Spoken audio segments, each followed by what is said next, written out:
Cleveland, Ohio, presenting the undefeated, undisputed heavyweight podcast of the world, the Big Play Reflex Show. Okay, do you need medical attention? Yeah. What is wrong? I don't know. I know goddamn now. Attack by Chuck. He's to the 10. He's still running to the 5. He dips outside. He's doing it. Touchdown. Ready, away, back to goal. Here it is. Here it is. You're doing those baseball. It's time. The Big Play Reflex Show.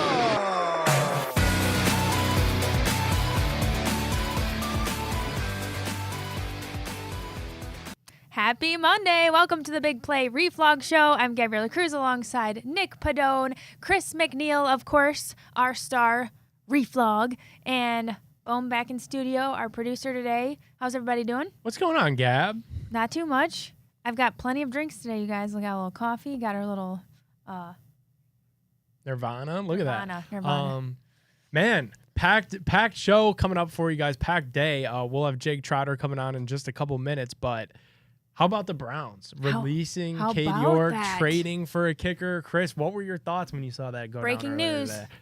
Yeah, after watching 4 straight preseason games with the Cade York experience and wondering, okay, what is this organization going to do? Because you knew they had to do something, right? I mean, you cannot go into the regular season just gripping and knowing that, as we talked about, you win or you lose at the margins. And if you have a kicker who is completely unreliable and now falling down, I mean, he kind of pulled that little Sir Yacht there, like on the field at like Sir Yacht's first pitch there in the last preseason What a game. reference. Yeah. I Good mean, callback. it was bizarre, and I'm glad we got some resolution here. It sounds like we didn't have to give up a whole lot to get a kicker in here, a fairly reliable kicker, so that's good. And now the Cade York experience, thank you for the kick against Baker, Yep. but now it looks like we're moving on as an organization. Yeah, Cade York, friend of show. Obviously a really great kid. We had him on, Chris, if you remember, right after the draft, and he was literally like at his parents' house. He's like, yeah, I don't know what happens next. Like, I gotta go like live in a hotel for a couple weeks and find out where I'm gonna live. And we followed him to, after that Baker kick and had him on again. And it is a bummer that it didn't work out in Cleveland. And I think that's my biggest message to the fans during this week of roster cuts is these guys are human beings too. And like in the case of Cade York, that's a 22-year-old kid who very publicly failed at his job and was just released, fired, let go in front of millions. So it is one of the toughest times of the year for this sport, for people that cover the sport, because you build relationships with these people. But yeah, like Chris said, it was a no-brainer. It was time, because the Browns right now are telling us that they believe they're in a championship contending window. They have the quarterback. They believe they have the coach, and you can't be missing kicks. In the NFL, you win games, you lose games at the margin. Chris, we've been talking about that week in and week out. You can't afford to be leaving 3 points on the table when they present themselves. So are you confident in D-Hop then? I'm excited for him. I mean, he's an NFL veteran. He's 32 years old. He's been around to a number of different teams. I mean, he's kicked game winners for Washington. He's kicked game winners for the Chargers. The Chargers were in a situation like we probably should have been, where they had a competition between their young kicker and an older veteran. They decided to move forward with Cameron Dicker, the kicker, and thus traded us Dustin Hopkins. So I'm hopeful. He's reliable. He's probably not Justin Tucker, but I think Dustin Hopkins is definitely what the Browns needed at this stage, because at that position where it's so much of it's mental, you just can't keep rolling with somebody that clearly doesn't have theirs in check at the moment. Yeah. Chris, what are your thoughts? Well, and that's an interesting point. It seems like his confidence was just completely shot. So if he's got any shot, Cade York, in the NFL, it's going to be with another team, kind of a fresh start. One of those things. We hear that all the time in sports, guys getting a fresh start. And hopefully a guy like that's able to catch on with somebody. There was some talk about him potentially coming back to the Browns on the practice squad if he clears waivers and everything. But, if he catches on somewhere and is able to win a kicking competition and ultimately be successful, that would be great. I'd love to see that for the guy, because you feel for the guy. He came on our airwaves early on. You feel for a guy who I think is, friend of show, obviously, and somebody that we saw early on. You want to see those guys succeed, and you hate to see when it goes the other way, especially after beating Baker right out of the gate. I mean, you talk about from the highest of highs and just what happened to him. So thank you for beating Baker. Too bad it didn't work out in Cleveland, and best of luck to you, KD. And more so, Chris, I don't know if it'll be on Cleveland's practice squad, on somebody else's practice squad. This is completely unrelated, but I am going to ask Jake this here in just a couple minutes when he joins us. In my opinion, even with this Dustin Hopkins trade, you got to get somebody else on your own practice squad, because that's what I thought when Cade went down and he got I saw him get stepped on like live in real time, and I was like, ooh, he just got stepped on. And then obviously he sold it a little bit more and he was rolling around there, and I was like, we don't have, there's no other option. So I think Dustin Hopkins, despite given his track record of being a consistent, reliable kicker, I would have somebody else waiting in the shadows. Maybe Cade, maybe somebody completely unrelated, but throw somebody else a opportunity to just kick on that practice squad. It's too important of a position to just only have one guy available. Nick and Gab, I hope that for the remainder of this season, this is about the last we talk about kickers, right? I mean, wouldn't it be nice to just, hey, yeah, we kind of set it and forget it at the beginning of the season. We don't have to worry about this going on through the season. We know it's never that easy. My buddy texted me right when it went down, and he said, I can't wait to hate this guy more than I hate Cade York right now. And it's it's going to go that way, right? That's what I'm most interested in finding out, is if it's an us thing. You know what I mean? We already know that this is a seasoned veteran. You're using words like reliable, has kicked game winners against XYZ.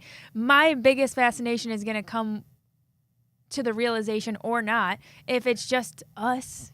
Are we the issue? Kickers? Like people say we ruin quarterbacks. And I'll give this argument this. The dude is from Texas. Dustin Hopkins grew up in Texas. He kicked for the Chargers, which is LA and inside, and Washington, DC, which it's pretty dry there. So doesn't have a ton of experience kicking in the wind. He played college football at Florida State. There's not a whole lot of snow down in the Seminole country.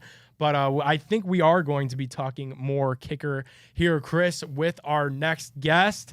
It is presented by Labatt. Boom, hit the music, and we are going to bring in Mr. Jake Trotter.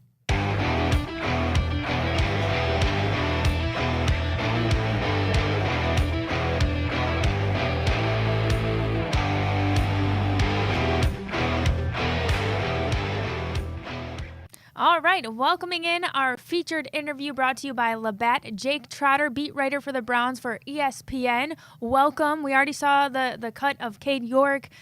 Maybe you can give us the insider on any other surprise cuts you see coming. Well, I mean, the Browns could not go into the season. I think you guys agree with Cade York as their kicker. I think the writing was on the wall.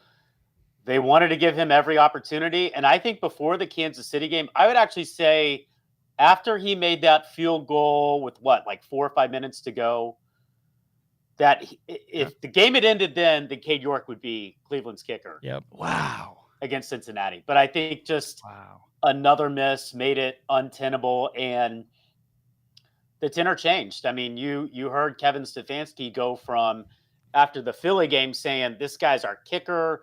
We're not bringing anybody else in. We have confidence. That's all there is to it. And then yesterday, I mean, I knew he was gone. I mean, he was gone anyway, I think. But when Kevin was, he did that thing where he says, those decisions are internal. Yeah. Basically what he says when he doesn't want to say what is actually happening. Yeah. He goes to something like that. So, I think it's pretty stunning when you go back to that Carolina game and the 58-yard game winner he hit, and it just like they had their next Phil Dawson. From then to now, it's been pretty staggering, and the Browns continue to just be unable to find Dawson's replacement. I mean, this is very similar. Nobody would have thought this, but it turned out to be very similar to the Austin Seibert draft day. Yep. And now the Browns have spent 2, high day 3 picks on kickers that haven't even lasted more than a year. Yeah, what do you think happens with Cade York? I know now we're kind of evolving on the social media to, well, does he clear waivers? Could he cling on to Cleveland's practice squad, somebody else? Do you think the Browns bring in a practice squad kicker just with the amount of uncertainty that position has surrounded? What do you think happens with him from here? Well, I don't know if York is going to get claimed. If you're a team, you're watching this preseason too. I mean, you're not going to be confident the way the Browns weren't. I will say, just making sure there's not another deal here. All good. Yeah, I'm like Schefter here checking my phone. Yeah, all good. The notifications. I get it. You're Pros Pro too, by the way, joining us in the midst of all this going on. And I understand you got to pick up your kids from school and still joining us. You are a Pros Pro. So let me just take a second to recognize the Cardinals released former Browns QB Colt McCoy, and that comes after the Josh Dobbs trade is kind of what I see, at least is publicly already broken, Jake. I asked about Dobbs in Arizona. Is like, could he start there? And I got the sense that they didn't trade for him just to have a depth piece. Like they were not. Did that news just come out about Colt McCoy? I haven't even seen that. It is public that he's been released. Yeah. I mean, I had heard that they were not. This new regime was not impressed, and I don't think you trade a 5th rounder for a backup quarterback. Like Lance is a little bit different in that he has some upside as being a former top 5 pick. I mean, Dobbs is what he is, but I don't think you trade for that guy just so he can be your number 2 and number 3 when Kyler Murray comes back potentially. So that does make a lot of sense. What were we even talking about? By the way, we were talking about what the future holds for the Browns practice squad kicker position. So very deep. If you're Cade York, do you want to come back to Cleveland? Yeah, no. I know he probably feels like he needs a fresh start. Yeah, and I think he needs. I don't think he'll be back. I mean, people just assume that they'll cut him and then sign him. I don't know that is what's going on here. And I think if you're Cade York, it's probably time to move on. And we have plenty of examples of guys that have been draft picks, kickers get cut, and they go on to another team and do really well, which given Cleveland's luck, that probably is what's going to happen here. I mean, Cade York is immensely talented. I mean, you see it in practice. He's got a confidence thing happening right now that he can't work through. He probably would never work through it in Cleveland, but he might be able to somewhere else. Hey, Jake, how good were those practices? Did he never miss in practice? Because I'd always hear, yeah, but you should see him in practice. Like, well, yeah, I see him in the preseason, and this is a disaster. But everybody goes back to practice. I mean, how good was he in practice? Well, he was very different from Seibert. Seibert was terrible in practice. I remember that first training camp in 2019. Seibert couldn't make a kick. And you're starting to get worried. Like, are they gonna have to cut this guy before he ever steps on the field? They rolled with him. Was it Greg Joseph who was in camp then? Yeah. With Seibert? And Joseph was the better kicker in training camp. And by the way, Joseph was not good that training camp either. So York is different in that he is pretty good in practice.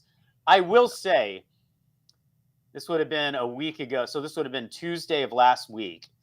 The Browns had, how they're split practice fields in Berea. So on the one side, they're doing a lot of their 7-on-7 and teamwork. And then on the other, York was kicking by himself for a long time, like for an hour. And I had a couple of friends who were on that side of the field in the stands. And they were texting me like, I don't think York has made a field goal in 30 minutes. Damn. Ooh.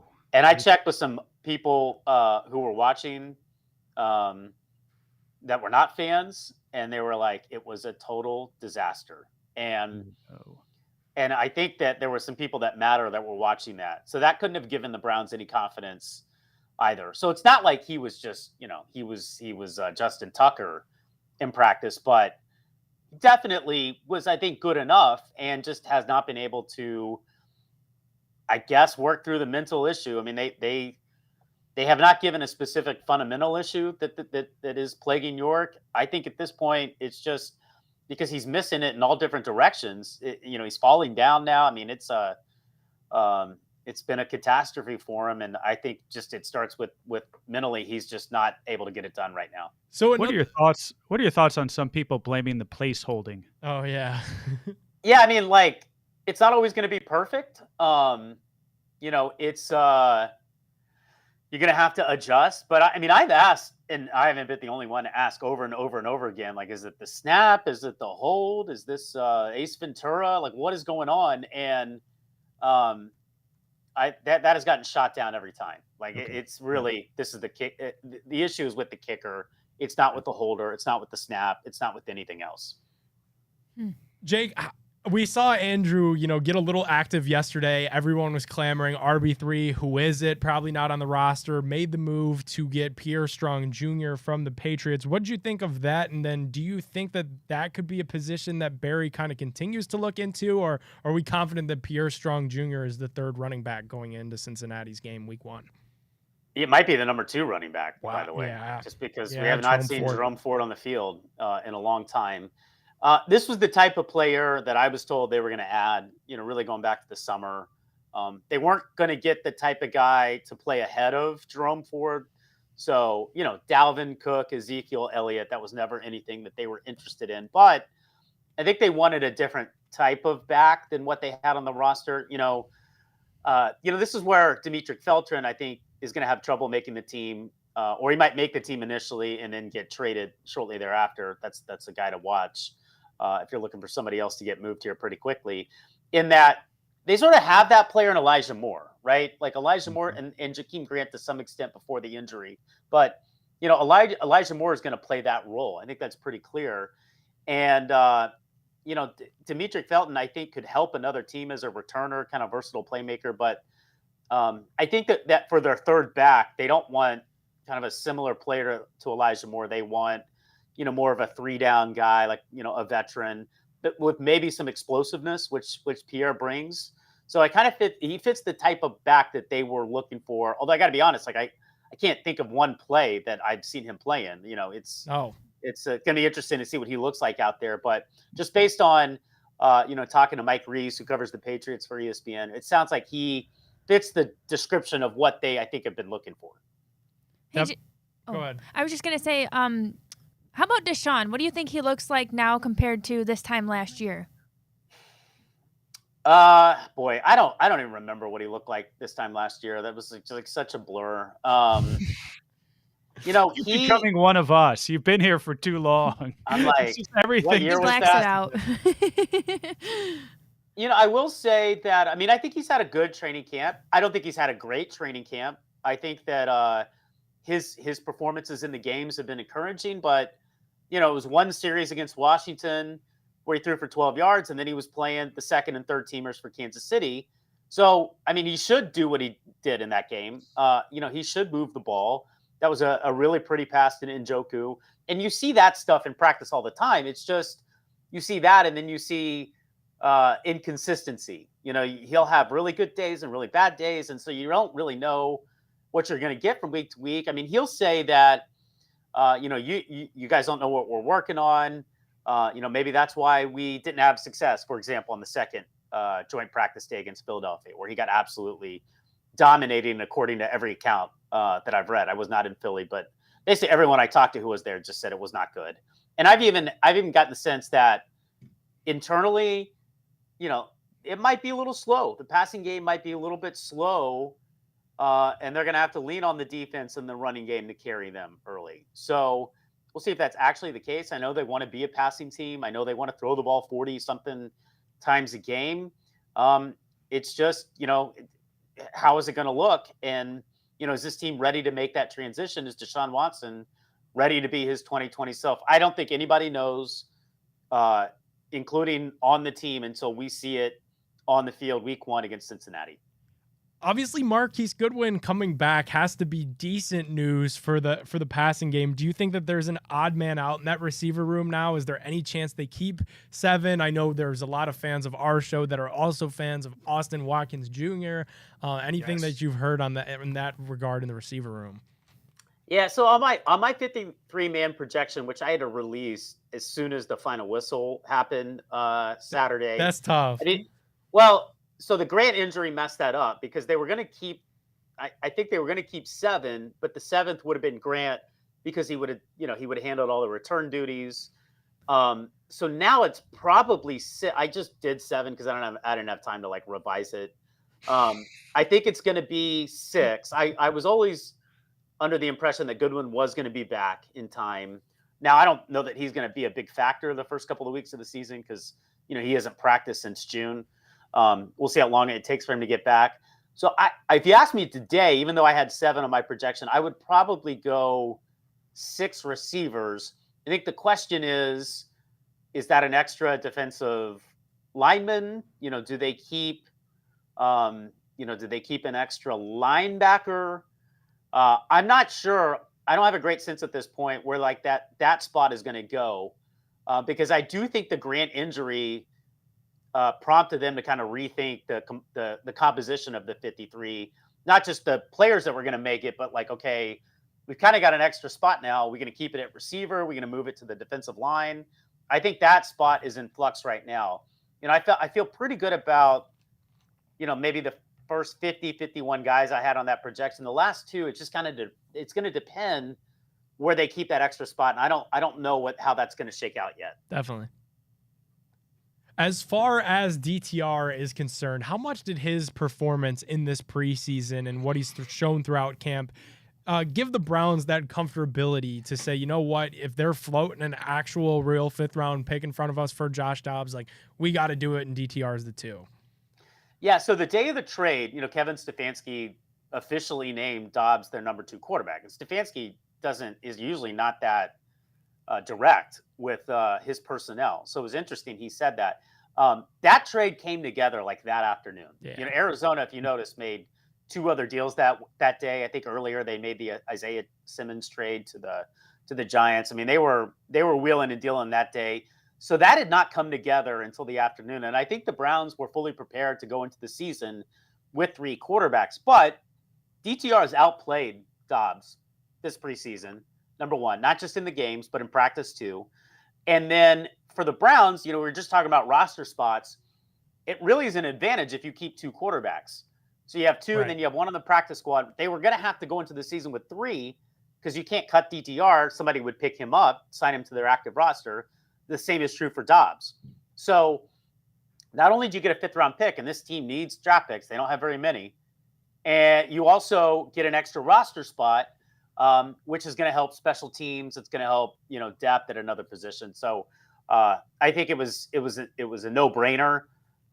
Even though, I think Dobbs and certainly Arizona feels this way apparently, can play good backup quarterback ball in a pinch. Absolutely. Jake, thanks a bunch for joining us. I know you only had a quick window, but it was always good to get you in here. Crazy times for our Browns as we get ready for week 1. Going to be a crazy season. Thanks, guys. Yeah, Thanks, well, I'm Jake. sure we'll talk to you soon. Thank you so much. He is Jake Trotter for ESPN.com.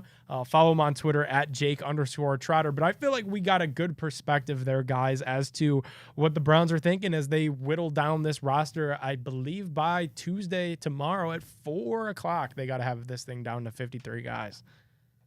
Are you pretty confident that you can write on a piece of paper right now who those guys are going to be, Nick? I'm pretty but I'm very similar to Jake. I feel like I could get 50, and then the last 3 is up for anybody's guess, and that's really just depending on what they want to do, like how many guys they want to keep in each room. If that makes sense. Did that answer the question? Yeah, that's a good way of not answering the question while answering the question. But getting 50 out of the 53 is pretty good. Yeah. I think and I think they're the ones that everybody knows, right? Like I don't think this is a year similar to the last couple where there's going to be no surprises. No big time veterans are going to get let go. They were able to free up their money in contract restructure, so there's really no cap casualties on this team. It's going to be kind of par for the course. There will be some fan favorites. I hate to say it that we've latched ourselves onto throughout preseason that will probably find their way onto other teams, but I think that's fine. That goes to show just how talented the Browns are. This is not an easy football team to make anymore, and really that's what we should all want. Well, and we're also not talking really in depth about position battles where it's like a 50-50 guy here for a 50-50 guy here at key positions on this team. We're way past that. I mean, most of the top level talent we didn't really even see. And Jake kind of touched on that a little bit with Deshaun Watson. We really didn't get a chance to see much of Deshaun Watson, and saw kind of what we expected when we saw him out there, and it looked pretty good and it looked up to expectations. But, he was throwing to guys that aren't, the wide receiver 1 and wide receiver 2 we're going to have out there come a week from Sunday. So, it's nice to be able to talk about depth rather than talking about first line and front line starters. Yeah. I wish we asked him a little more about defense, though. Was it Grant Delpit who went down in practice the other day? He did, but he's good. He's already back to good. He's already good. Okay. It was day to day, and then pretty much everybody else is in good than shape. It was then. I know we were on a time crunch with Jake. I would love to learn more about Denzel Ward and the concussion. Mm-hmm. That's tough, guys, because if you think about it, that's a dude that's not even in his late 20s, like mid 20s, and that's his 4th head injury in the NFL in just as many years. Already made over $100 million in his career. Like, that's a guy that could look at his own situation and say, you know what, I don't need this anymore. I'm going to take a step back. I don't know that Denzel does that. I know personally that he loves the game and that that's something that he doesn't want to do, but you can't mess around with those concussions. I mean, now more than ever with the emphasis on it, like you just can't. Yeah. All right, what do you guys say we talk some more Browns as things get closer and closer and do some fill in the blank? Fill in the blank, baby. Let's do it.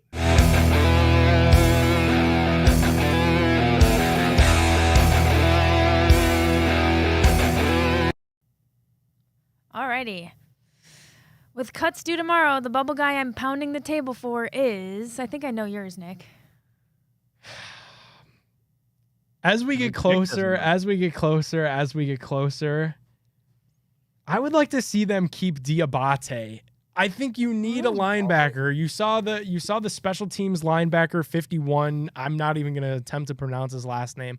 Go down with that injury late in the preseason, and I think now you're so thin at that position. You have JOK, you have Sione Takitaki, you have Anthony Walker, but after those 3 guys, you look around in that room and it's just kind of empty. There's not a whole lot out there, and I think he's proven enough in the preseason that he could at least be a guy that could go in there and contribute. I know Ronnie Hickman would be a lot of fun as well, a Buckeye making the team. Same with Austin Watkins, who's done a lot of good things, but I'm going to go do the practical thing and keep a linebacker. He can contribute on special teams too.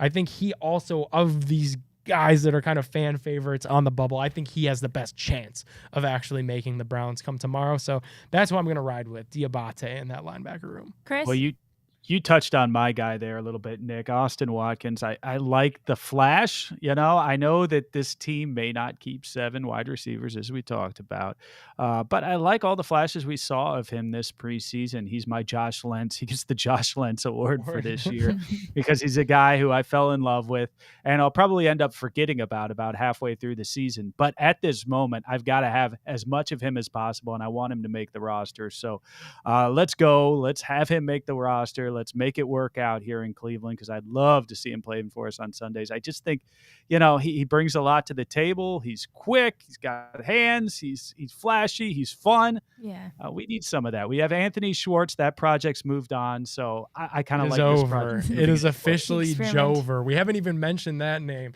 the Anthony Schwartz tenure in Cleveland. I don't know if anyone was pulling for him as hard as me. I would turn on the radio, and as soon as Donovan would say, "Oh, and he can't hang on to it," I'm like, "No."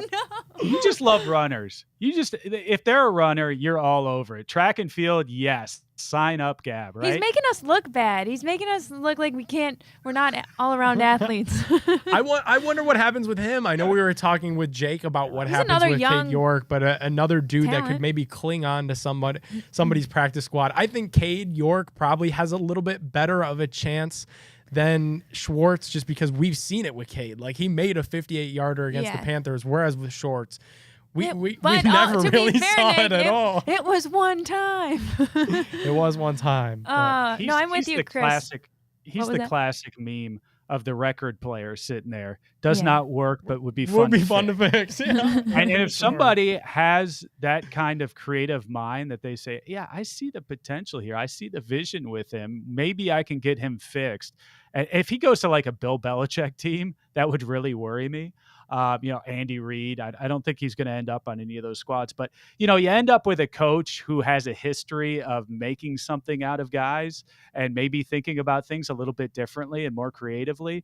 That would concern me because he does have a lot of raw talent, and we just wanted to see more of it here in Cleveland, see him display it. And he failed us too many times, unfortunately. Well, I'm glad I could speak for myself, not for you guys. I'm not worried at all. He was a great dude, and he really was such a nice kid. Everything that I've heard, but he was not that good. And people talk about the raw talent. I never really saw any of it to begin with. Yeah, he was could fly. Maybe You're hurting me. You're hurting me. Stop saying that. I mean, if you're one of 53 guys on an NFL roster, unless you weigh 300 pounds, chances are you could probably move pretty fast too. I never really saw it with him. So I mean, pulling for him, hopefully, you know, with now all these other leagues that pop up too, like you could play in the USFL, you could play in the XFL. Like there are opportunities out there for guys like Anthony Schwartz. It's not that he's going to be selling insurance or bagging groceries. He could catch on somewhere else, even if it's not. I've watched. Have you watched The Bishop Sycamore? Have you watched that? I haven't yet. There's another opportunity for Schwartz. He could play high school ball tomorrow in Ohio. We're setting up a church league, baby. No, it's a shame. I really feel like speed kills, and that raw ability shouldn't be devalued because hypothetically, can't we teach a guy to catch, but we can't teach speed. So I mean, true. And he's so young. He's still young enough that, like, I don't know, guys. I'm still pulling for him in his career. But anyway, we shall see what happens. Yeah. On a scale of 1 to 10, my confidence level, since we don't have Cade anymore, with D-Hop is... Oh, Dustin Hopkins' confidence level. Yeah, this is where... This could make a mockery of us later or not. Let's find out. I know. Oh, let's go. We just saw Cade York walk out the door, and we had zero confidence, right? It was the Johnny Manziel. How much film have you been watching? 0.0.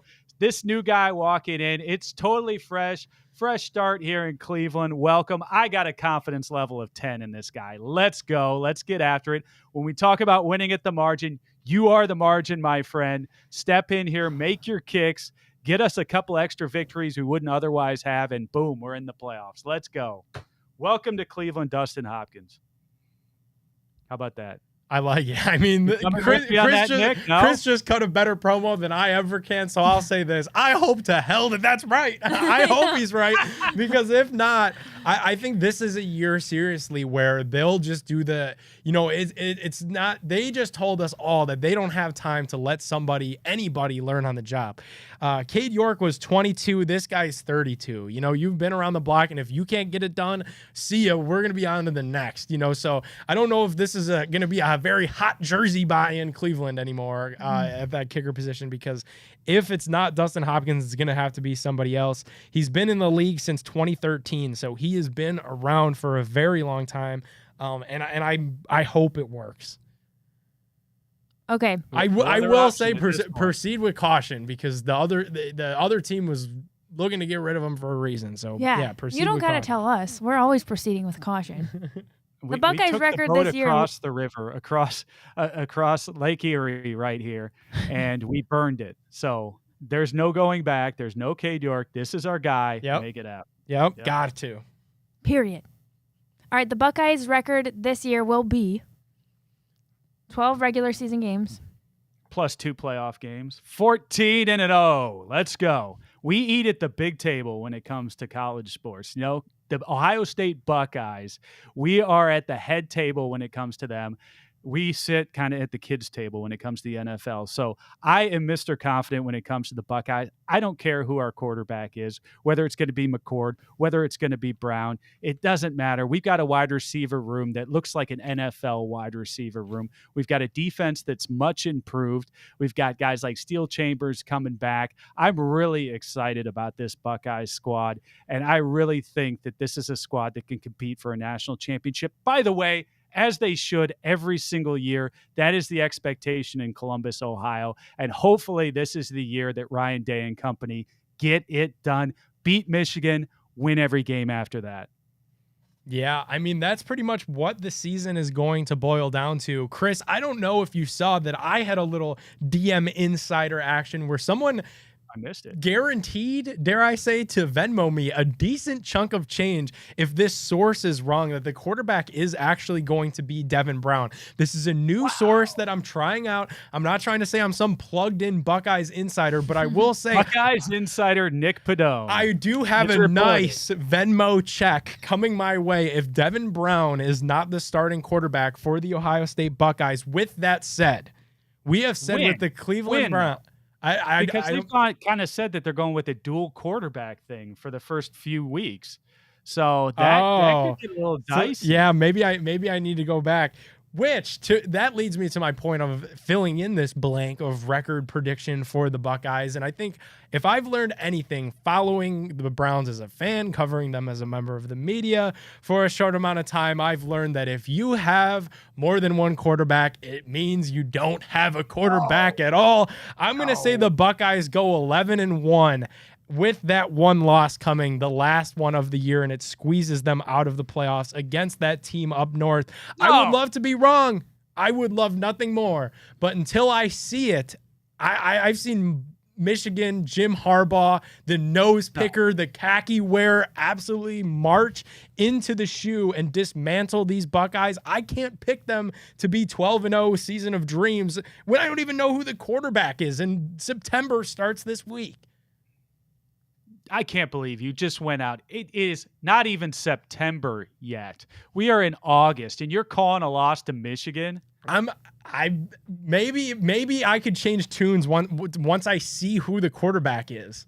But I've never heard of either of these clowns. What? Then you haven't been paying attention. Come on. I'm in the middle of Buckeye Honkville around here. Are. We've been hearing about these kids since they were in middle school. They're going to be good. We can go either way. It doesn't matter. Just lock and load. That's what we do down here. You know, come on. The season to me really doesn't matter. I don't know that I'll watch a complete Ohio State Buckeyes game from start to finish, from, kickoff until 0-0-0 until 11:25. Really, none of those other games matter to me. And maybe they do the Urban Meyer thing where they slip up and they, could lose to a Penn State or Wisconsin. I don't see that happening. I really think it's a cakewalk schedule, as it always is, until you play Michigan. Urban never had a problem with Michigan. Ryan Day seems like he has a small problem with them. And you got to beat them if you want to get in. So we'll see. That's a little more realistic. 3 straight losses to Michigan. I'm going to step in front of a bus if that happens. I think Michael Bohm, our producer Michael Bohm, is giving me the middle finger throughout this entire segment. So I hope I'm wrong. I mean, I'm not really a Buckeye fan. I hope they do well. We'll see. No, you don't. You just wished us horrible, horrible things. Well, I don't know who Kyle McCord, Devin Brown, lost to Michigan, Chris, and the quarterback was the number 2 overall pick in the draft. I'm not very confident. We reload. Just reload with one of those guys. It doesn't matter. It doesn't matter what shotgun shell we put in there. We'll pick one of the two, and we'll go and blow up some teams. I hope so. Is Nick Bosa walking in that door? How about Joey? That defense, whew. Yeah. Got some things to prove. JT Tuimoloau. I'm more concerned right now, though. The battle for Miami. Yeah, baby. Following this. Now we're talking. Yeah. Pull those odds up on Tipico. Friday game, too, right? Yeah. Big Friday game. So Miami, that's Bernie Kosar's Miami of Florida, is playing my Miami Redhawks of beautiful and scenic Oxford, Ohio, to open the season. It's the Battle of Ohio. Our quarterback has already come out and said that the real Miami is the Miami of Ohio. It is Miami in Oxford, Ohio, and I love that. I love his swagger. He's a Gabbert. He's he just kind of see. You know who the starting quarterback is for Miami. Confidence. What's that? You know who the starting quarterback is for Miami. Damn straight. He's out here telling the world who he is. Yeah, look at that. Friday, September 1st, 7:00, Battle of Miami. It's crazy. Chris, I feel like Brett? You and Dave are almost obligated to at least put $5 on Miami, Ohio money line. Straight out to win the game. Oh, absolutely. And it'd be nice to get an internal bet against us and Bernie. The battle for Miami here on the shows. Yep. Here at Big Play. Too funny. Because it's going to be fun. It's going to be fun. I think, what's the spread, though? The spread's huge, isn't it? Gigantic. Yeah, it's pretty large. So, be great moments in even beating the spread in this one. But, hey, you never know. You never know. App State, it has happened before. David does beat Goliath every once in a while. I am wearing a shirt that says the underdog. Any faith in Kent football plus 37 against UCF on the road against the Golden Knights? No, I like my Miami spread Hawks. I love that. Plus 15 that's a shirt we need. Plus 15 and a Hawks. half against Miami, Florida. What was that number? Plus 15 and a half. Oh, yeah. Yeah. Let's go. We can keep it within 3 scores. All right, do we want to slide a little Guards in here? Because it is. Let's do a quick Guardians one. The Guardians play the Twins 6 times over the next 10 days. We must win blank of those 6 games. Whew. Chris, your text in the group chat today was too funny. We need to win all 6. I mean, come on. There's no doubt about it. I mean, really, to give ourselves a legitimate chance, we really do need to win all 6 of these games, right? Well, yeah. I mean, we're 6 games back. Right now, we don't look like a team who's going to beat anybody. Noah Syndergaard, who our starter was yesterday, he's gone, right? I mean, we're just like jettisoning guys. That was a short-lived thing. Old, grizzled veterans that are carrying the team right now. Oh, come on. Is that a shot at Ramon Laureano? No. It's Cole Calhoun? Yeah, You're telling me this isn't the most fun I love the guy. you've had watching Gardo's baseball, Chris? Are you not entertained? I am entertained. He's like 50. That's great. It is sad. Maybe he gets us into the postseason. That's fantastic. Hey, I'm not taking anything away from the guy. I'm just saying you're not exactly building a future with this guy. I'd feel a lot better if some of our younger hitters were more regularly hitting. Doesn't it kind of suck that this should be like the biggest series? You got 6 games against the Twins. You win all 6 of them, you're probably in the playoffs. Even if you win 5 of them, you got a chance. I could not care less about this series at all. I just don't care.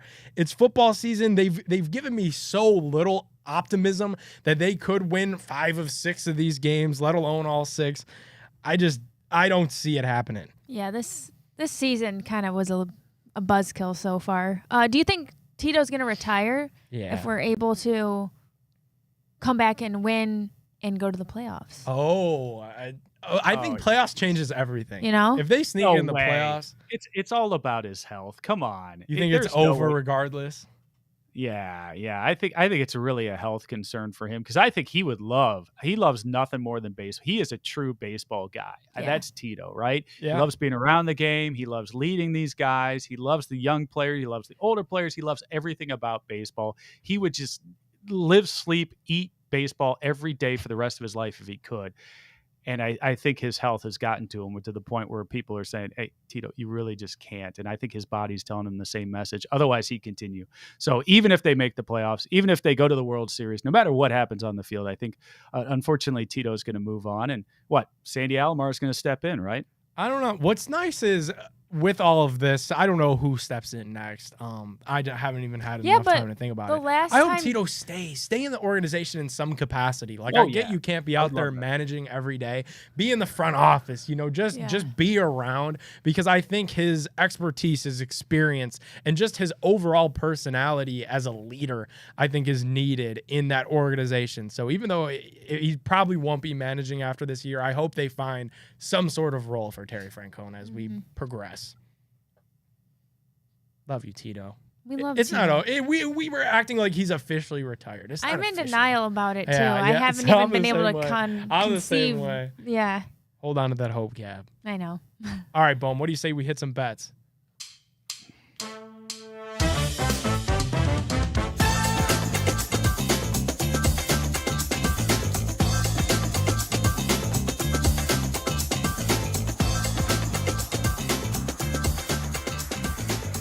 It is officially back. Football season with Tipico Sportsbook. Tipico lets you bet on all the biggest sporting events all year round. MLB playoffs are right around the corner. College football kicked off this past weekend. NFL starts next Thursday with Tipico. You can bet on all of this. They have your traditional betting lines, the spread, the money line, the over-under, but they also have so many cool player props, same game parlays, futures. You got to download the app to find out what we're telling you guys about on a week in, week out basis. Tipico does all kinds of great promos like our weekly big play boosts, where you're going to get better odds on our favorite bets each week, especially for our Cleveland sports teams. So you got to just download this thing. We talk about it all off season. Download the app right now. Get in before football. You want to be able to bet on that first Thursday night game. You want to be able to bet Chiefs Lions on Thursday. Sign up with our show link to get $150 of bets on us with that $50 deposit. And when you do that and use that promo code REFLOG150, you're going to get that $30 dog pound future. You got to be 21 years or older to gamble in Ohio. Gambling problem, call 1-800-GAMBLER. Guys, I get that we're excited that football is back, but we are going to take a look at some baseball bets first. Guardians at Twins is Wednesday on ESPN Plus. Tanner Bybee versus Sonny Gray. And this is going to be kind of the push for Bybee to potentially steal away Rookie of the Year. He has the fourth best odds on Tipico to win Rookie of the Year, but we're going to make a same game parlay for this thing. Give me a leg that you guys like. Well, since we're on the Tanner Bybee train, let's go for what's the over-under on strikeouts. I always like that strikeout odds. That's always fun, especially with the young guys. Okay, I like that. Gab, do we have a player that could potentially get a hit in this game against the Twins and take a hit off of Sonny Gray? Calhoun. Yeah, I was just going to say Cole Calhoun. Ride with Calhoun. I like it. And then Fade reflog. Are we going with Guardians money line? I mean, these are all huge games. These are do or die. Gotta go. We gotta go. Get the dub. Yeah. All right, get the dub. Guardians money line. Might as well. I like it. Yeah, we might as well, because after this, like, I feel after like we take our peaks of riding Guardians money line now, and then if they fall off, they fall off. Yeah, exactly. All right, we'll see what happens this week. Let's go with some fun NFL bets as we are in preparation for the season. Tipico offers a lot of fun season-long bets, which are really fun to do. Obviously, you lock them in now. You monitor them all throughout the course of the year. All right, Dollar Dog wants each of us to pick one season-long bet that are under the records tab on the Tipico app. And if you see, he has them in all laid out in all the notes. Do you like any of these, Chris? I love how the first one listed on here. Do you see that, Nick? The longest field goal made yardage. And this is the whole league. This is every single game that's played in the league. I just love how that's the first one listed. 62 and a half. Oh, wow. We were so just amazed by the length of Cade York and, all the pregame kicks and everything else. If this had been last year, I would have been like killing that one. It wasn't the length. It was the accuracy that ultimately got him. So, boy. That's what she said. I have one that I have one that I like on here if you guys want a little bit of time to think. And it is this one is not a that's what she said. I could prime you guys there, which is also what she said. And it is total individual 200-yard receiving games. I think over 2.5 players. I think there will be at least 3 players in the league this year to have a 200-yard receiving game. These teams pass more. These receivers have bigger games receiving.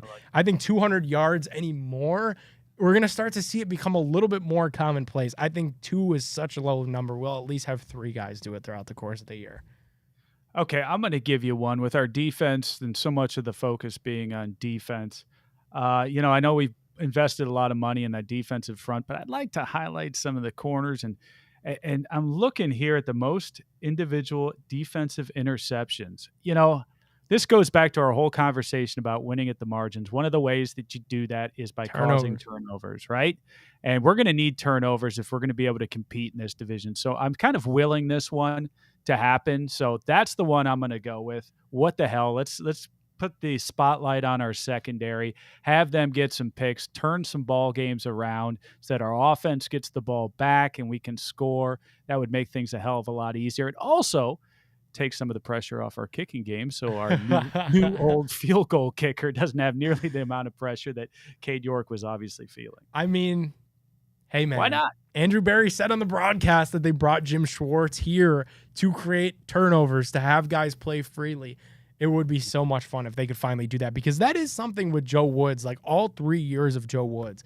Even when the defense looked good, they were not creating turnovers at all. Like, they almost never created a turnover. So, and now we've got a turnover chain. Do you like the turnover chain? I do. I'm a huge fan of that. I know you there's like some the gimmicks. I know you like the gimmicks. You want them like slam dunking basketballs on the sidelines and wearing chains and everything. You're just all about it. Well, I mean, I know that there's an argument to be said, like, let's focus on the thing and let's, turn the ball over, give it back to the ref, act like you've been there before. But I do think there's something to be said about like that extra incentive, and it helps create that overall team feeling, which last year they certainly definitely didn't have. I mean, we had players and coaches throwing each other under the bus in press conferences on that defensive side of the football. Jadeveon Clowney didn't show up to the last game of the year. So if it takes a stupid turnover bone to give them that feeling of team, of community, then I'm all for it, because if that's what it takes, sure, try it all. Yeah, it's kind of a cool story behind that too. It looks like the lady who was putting that stuff together, putting together those turnover chain like bone things, is donating some of the money to a good cause, and it had something to do with, I think, playgrounds in the inner city. Yeah, like in Southern Ohio. Yeah, which I thought was pretty cool the way that roped in. It was her son who ended up giving it to one of the defensive players, and then it ends up showing up there on TV in the preseason. It becomes an overnight success. So that's cool. Kind of a neat story here. We got to get one of them. We got to get one of them in studio, like, especially with what we got planned for the season. Not going to give too much away, but I think we got to get a turnover chain. We have some in stuff here. Planned for this season. We got some pretty big stuff. Just a couple things planned for the season. TBD.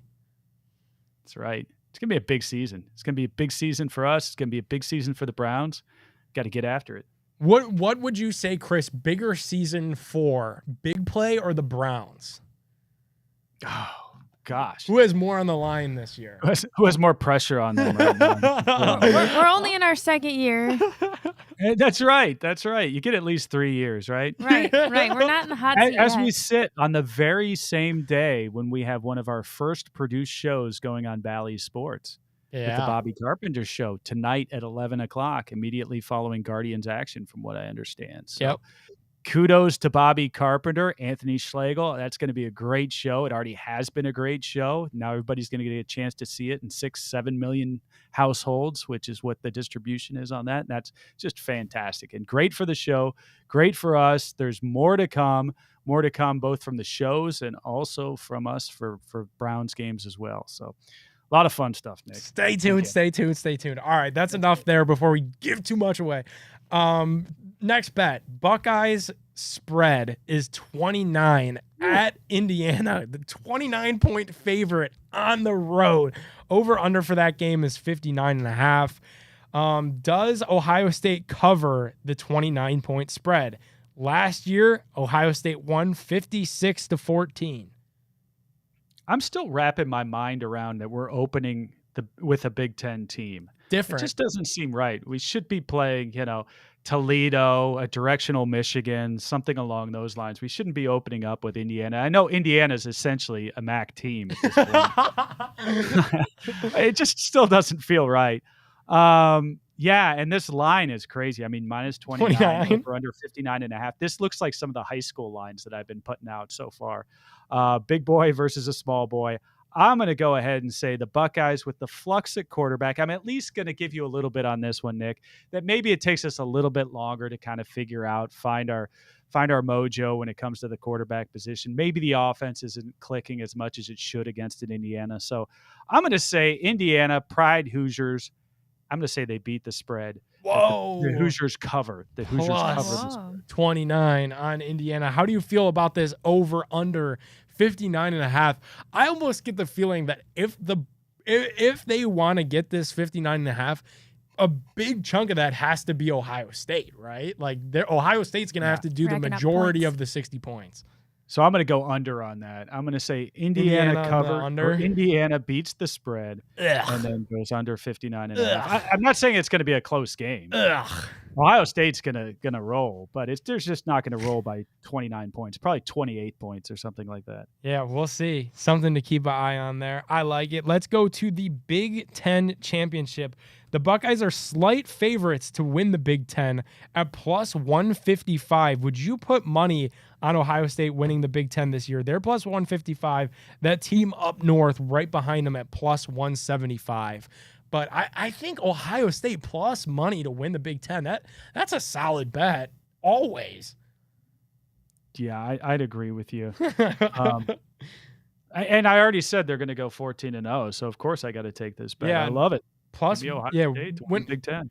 Any Ohio State bet at plus money, you could probably convince me into taking. Like, even though I was kind of being a little bit of a heel, and I am really unsure about what happens at the end of the year, because I do think Michigan has shown these last couple of years that they are really that good.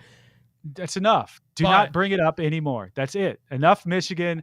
We're not even to week one. When you I've float already this had my plus Philly, money in front of me on the Tipico Sportsbook app, I don't know that I could ignore it. So I like Ohio State plus 155 there. What is your prediction for the 4 playoff teams this year? Obviously, the expansion to 12 is last year. So the finale of 4 teams in the college football playoff, the AP top 25 right now. Obviously, this is the preseason poll.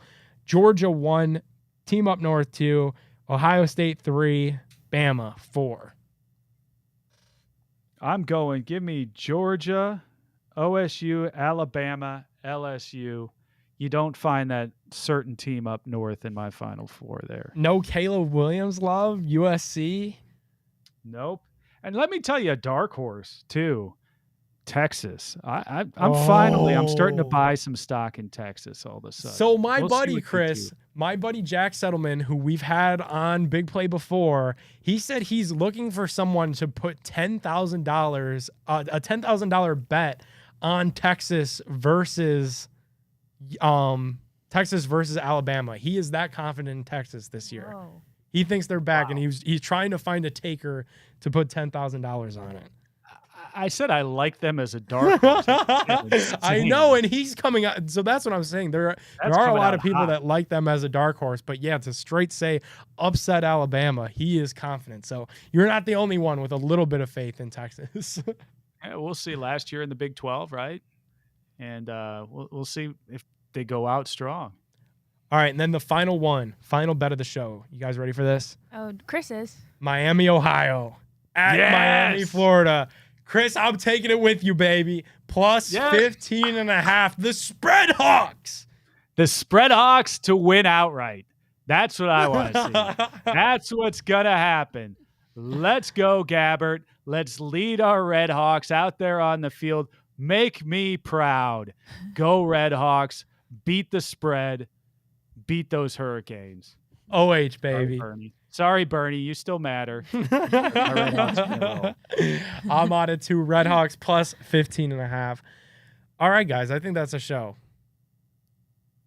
I agree with you. This is good. This is good. Next week, to talk about next week. Big announcement. College football starting up. I can't wait. I think we do our big announcement next week on the show. Kind of tell everybody what's going to be going on with Big Play, with Brown season, where we go from here. The shows are going on TV. You guys are seeing everything that's going on. So stay tuned with us next week. Download that Tipico app now so you could actually bet these games with us. That promo code is REFLOG150. When you download, it'll ask you to put $50 in, put it in. You'll get $150 of bets on us plus a $30 dog pound future. Go do it. Go bet with us. See ya. Peace. It's time! Streaming live from Cleveland, Ohio, presenting the undefeated, undisputed heavyweight podcast of the world, The Big Play!